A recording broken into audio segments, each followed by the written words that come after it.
हम आपको लिए चल रहे हैं 65 साल पहले। अगस्त का दूसरा हफ्ता और साल था 1947 का। ऐसा वक्त भारत ने कभी नहीं देखा। काफी कड़े और मुश्किल फैसले लिए गए। भारत का बंटवारा हुआ, रियासतों ने कई चालें चली और उनकी सियासत देश को तोड़ने वाली थी। क्या कुछ हुआ पर्दे के पीछे और कैसे शक्ल मिली हिंदुस्तान और पाकिस्तान को, ये सब जानना बेहद जरूरी है।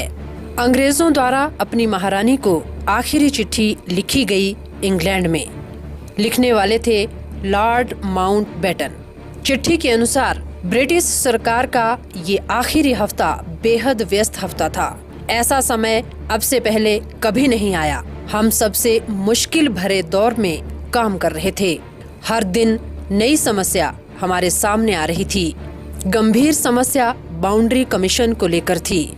मुझे मालूम था कि सरहदों को लेकर हिंदुस्तान और पाकिस्तान कभी राजी नहीं होंगे, इसलिए मैंने ये पूरा काम कमीशन को सौंप दिया था और इस सब से बाहर रहा। सरहदों को लेकर आखिरी 4 महीने में जो कुछ भी हुआ बेहद कड़वाहट भरा था।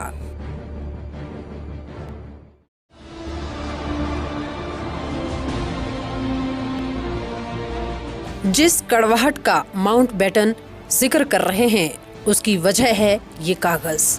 15 अगस्त 1947 से पहले खींचा गया भारत का ये नक्शा, बंटा हुआ सा छोटे छोटे टुकड़े वाला हिंदुस्तान, जब कई रियासतें और कई राजा थे, सबकी अपनी अपनी हुकूमत थी।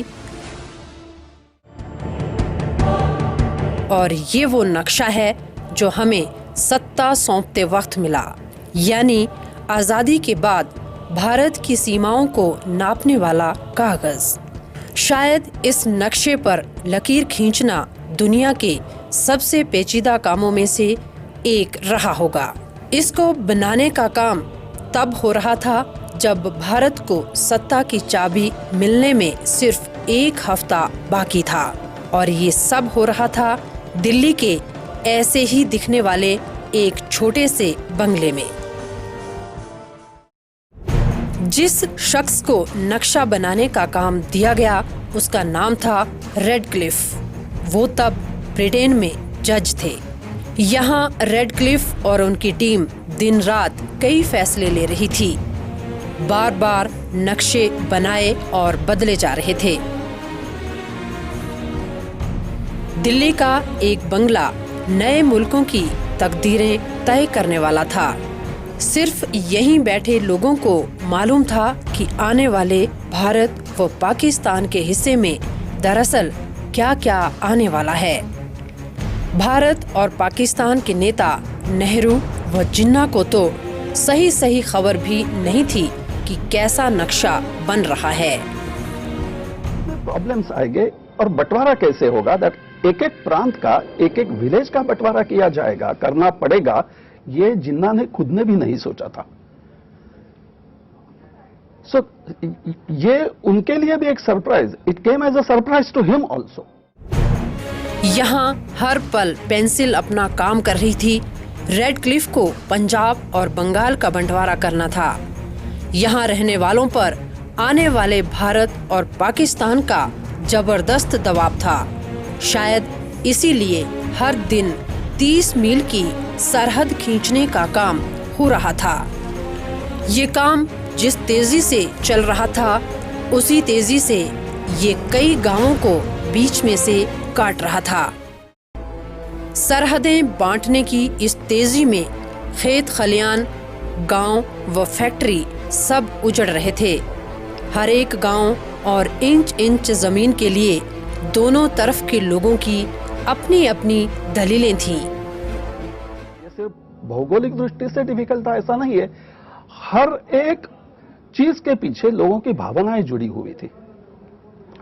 So when you are divide, आप जब भी बंटवारा कर रहे हो सिर्फ भूमि का बंटवारा नहीं कर रहे हो, every time you are dividing the feelings of the people. अब भारत और पाकिस्तान को बनाने के लिए नदी और पहाड़ों को सरहद मान लिया गया। कहा जाता है कि अगस्त के पहले हफ्ते में बंगाल को बांटने का काम अपने आखिरी दौर में था, लेकिन इस इलाके के हिस्से करना इतना आसान नहीं था। एक तरफ 3.5 करोड़ मुस्लिम आबादी थी तो दूसरी तरफ 3 करोड़ हिंदू। गंगा और ब्रह्मपुत्र का किनारा उपजाऊ था और दोनों के लिए ही बराबर के मायने रखता था।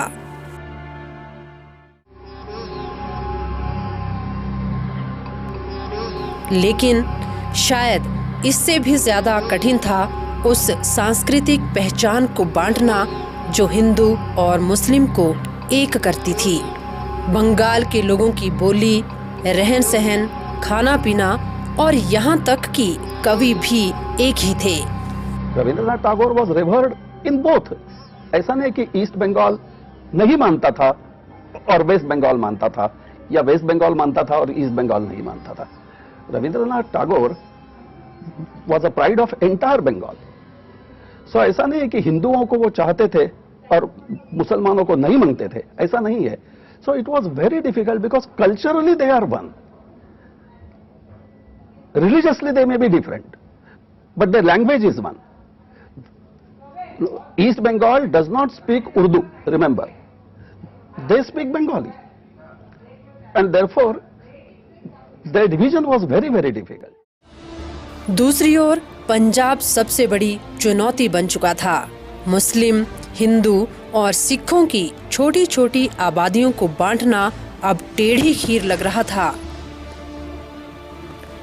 स्वर्ण मंदिर अगर अमृतसर में था तो उसके दोनों तरफ मुस्लिम आबादी। ऐसा ही कुछ हाल ननकाना साहिब का भी था।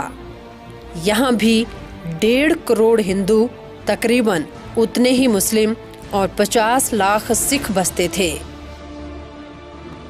लाहौर में हिंदुओं की और सिखों की बहुत ज्यादा तादाद में ये थी, तो उनको ऐसे लग, क्योंकि नानकाना साहब तो लाहौर के कुछ 40 किलोमीटर बाद में है और नानकाना साहब तो सिखों का बहुत सबसे बड़ा ये है, तो उनको लगता था कि ये तो जरूर भारत में ही जाएगा। करीब 18,000 छोटे बड़े गांव और शहर थे जिन्हें बांटने का काम रेड क्लिफ को करना था। नक्शे की हर एक लकीर किसी न किसी की जिंदगी बदलने वाली थी।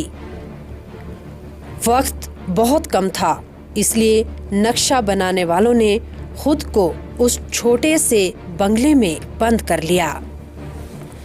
11 और 12 अगस्त की देर रात तक यहाँ काम चलता रहा।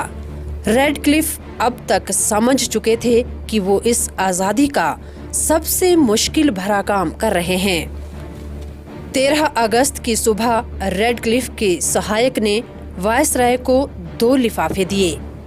इन दोनों में आने वाले भारत और पाकिस्तान कैद थे। अब तक अंग्रेज फैसला ले चुके थे कि सीमाओं की असलियत वो 15 अगस्त तक किसी को नहीं बताएंगे। आखिरी वायसराय मानकर चल रहे थे कि अगर किसी को भी इनके बारे में भनक लग गई तो वो इन्हें मानने से इनकार कर देगा। वायसराय के आदेश पर इन दोनों लिफाफों को तिजोरी में रख दिया गया। ऐसा शायद ही किसी मुल्क के साथ हुआ हो कि जिस शख्स को बंटवारे का काम दिया गया हो वो दरअसल इस देश को जानता ही न हो। वो जुलाई 1947 का महीना था जब रेड क्लिफ भारत की जमीन पर आए। 2 देशों के बंटवारे के लिए उन्हें 2 मुस्लिम, 2 हिंदू और 1 सिख सलाहकार दिए गए, लेकिन वो नक्शे की हर बारीकी पर इतना लड़े कि आखिरकार रेड क्लिफ ने उनसे मिलना ही बंद कर दिया। रेड क्लिफ जानते थे कि अगस्त महीने में वो जो कुछ कर रहे हैं उसे बार बार इतिहास टटोलता रहेगा। रेड क्लिफ को एहसास हो चला था कि वो किसी को खुश नहीं कर पाएंगे। अपने दिल की बात उन्होंने अपने भतीजे को लिखी चिट्ठी में कही। मुझे मालूम है कि मैं पंजाब और बंगाल की जो सीमाएं बांट रहा हूं उसे लेकर भारत में कोई प्यार नहीं करेगा। इस देश में करीब 8 करोड़ लोग हैं जो अपनी शिकायतें लेकर मुझे ढूंढते रहेंगे, लेकिन मैं ऐसा नहीं चाहता। रेडक्लिफ को जो डर था वो सच साबित हुआ। नक्शे को लेकर एक तरफ कांग्रेस के नेहरू थे तो दूसरी तरफ मुस्लिम लीग के लियाकत अली।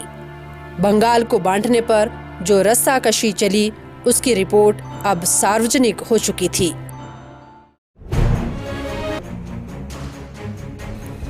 नेहरू और पटेल चितगांव की पहाड़ी को लेकर दुखी हैं।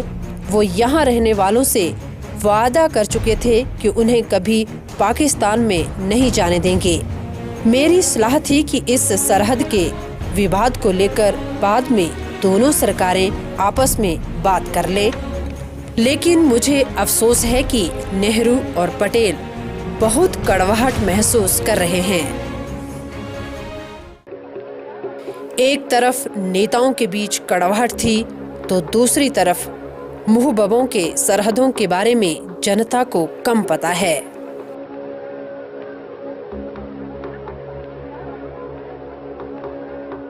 अगस्त के इस हफ्ते में ये नक्शा आफत से कम कुछ भी नहीं था।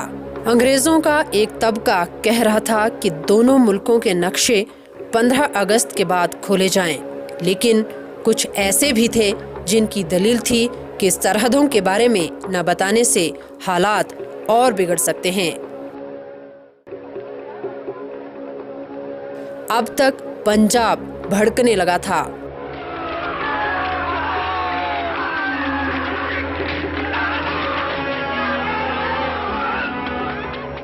कौन किस ओर जाएगा किसी को पता नहीं था। अपने हिस्से की जमीन को लेकर मारकाट शुरू हो चुकी थी।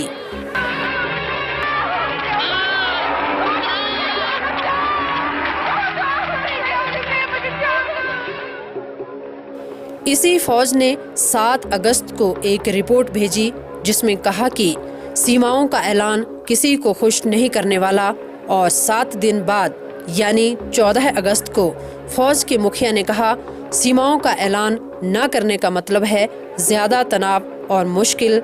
सरहदों की इस खींचतान के बीच अगस्त महीने की तारीखें जल्दी से बदल रही थी। हिंदुओं के लिए ये श्रावण मास है और मुसलमानों के लिए ये रमजान का महीना था। दोनों के लिए बहुत पवित्र महीने हैं, और ऐसे पवित्र महीनों में, मासों में भगवान का करने से पहले इन चीजों का सोचना पड़ रहा है। Both are not sure about their future. कौन कहां जाएगा, कैसे जाएगा, उनकी प्रॉपर्टी का क्या होगा, क्योंकि कैसे बंटवारा होने वाला ये घोषित नहीं किया। अभी ईद आनी बाकी थी। 19 जुलाई से शुरू हुआ महीना 16 अगस्त को खत्म होना था, लेकिन चारों तरफ तो बुरी खबरें थी।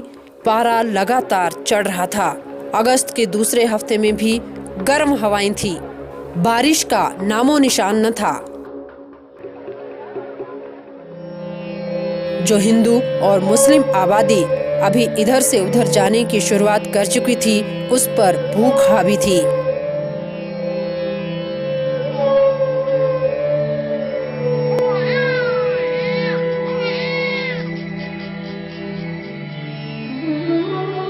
कैसे खुले भारत और पाकिस्तान की सरहदों वाले अक्षर, और उसके बाद क्या हुआ बताएंगे सिर्फ थोड़ी देर बाद।